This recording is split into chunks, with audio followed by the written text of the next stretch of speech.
rana e rënon personalitetin e njeriu. Gënjeshtër është haram gjithë, me përjashtim të 3 rasteve që ka në hadith pejgamberit sallallahu alaihi wasallam. Gjatë luftës, kur njeriu do me pajtu dikend, e pajtu 2 veta me vetin fakt, shton në pakën, ndryshon për me afru, dhe rasti i tretë ka pak burri gruan e vet. Në raste edhe të jënë të përgjithshme, po në disa raste, për të ruajtur jetën bashkëtorë. Ta shketim në veti kje fundi, sepse mund të kush na ka shkëptoj. Por në fakt nuk ka këtë kuptim atë, sepse qëllimi është për me ruajt dashurinë, respektin, ruajt nivelin e jetës bashkëtorë. Përndryshe në raste tjera, nuk lejohet gënjeshtra. Andaj, njeriu i cili gënjen ka gjuna. Madje kur është fjala për me gënjye për me shti njerëzit me kesh, për të ka ardhur hadithe tekstual nga pejgamberi sallallahu alaihi wasallam. I miri i cili flet diçka dhe njerëzit keshin me te, dhe rran, fe yakdhib dhe rran. Por me shti njerëz me kesh, fawailun lehu, mirë për te. Njerë ka thonë mirë fillim, prapë përsëritet 2 herë në fund.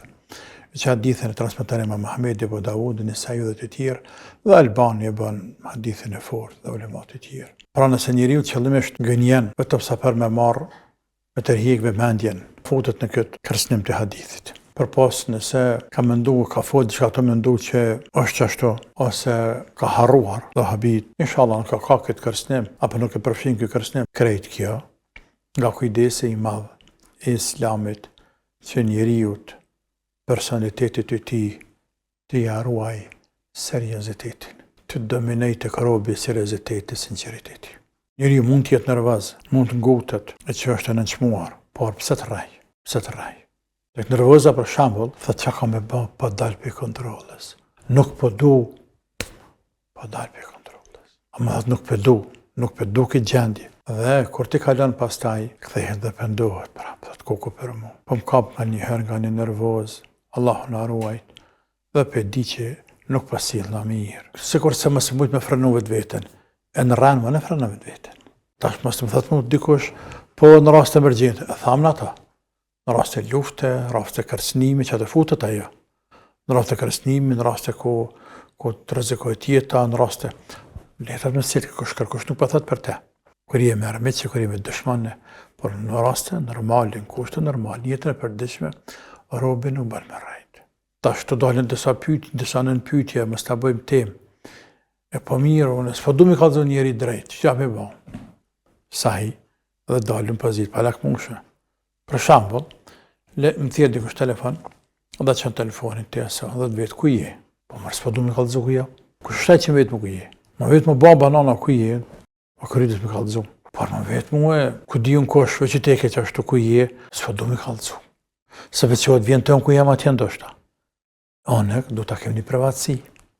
Kam shku një një mezhlis ku du t'jemi lirë veç me ty, nuk du më narë 20 vetë aty, dhe bim pëzit pa lakmushme. Sa raste, kanë thonë, disa ulema këtë përdor një hile tjetër, ku në një mënyrë indirekte, njeriu të e bën me dije se sem atë, apo sem këto, ose diçka për mënyrë indirekte.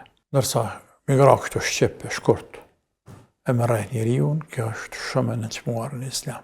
Po e përsëris, Islami është shumë i kujdesshëm që personalitetin e individit të ruaj. Rana e rënon personalitetin e njeriu.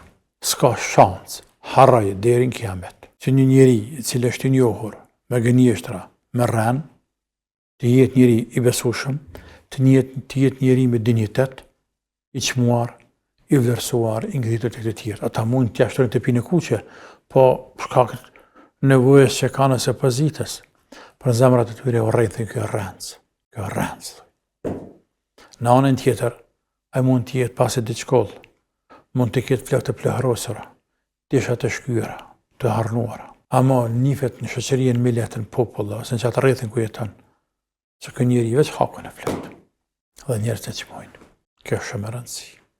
Për ata, këtu, ose shka pejgamberi sallallahu alajhi wasallam fale hakun, e që pjesa hakut është me folë edhe të drejtën, ose fun, mbëllë,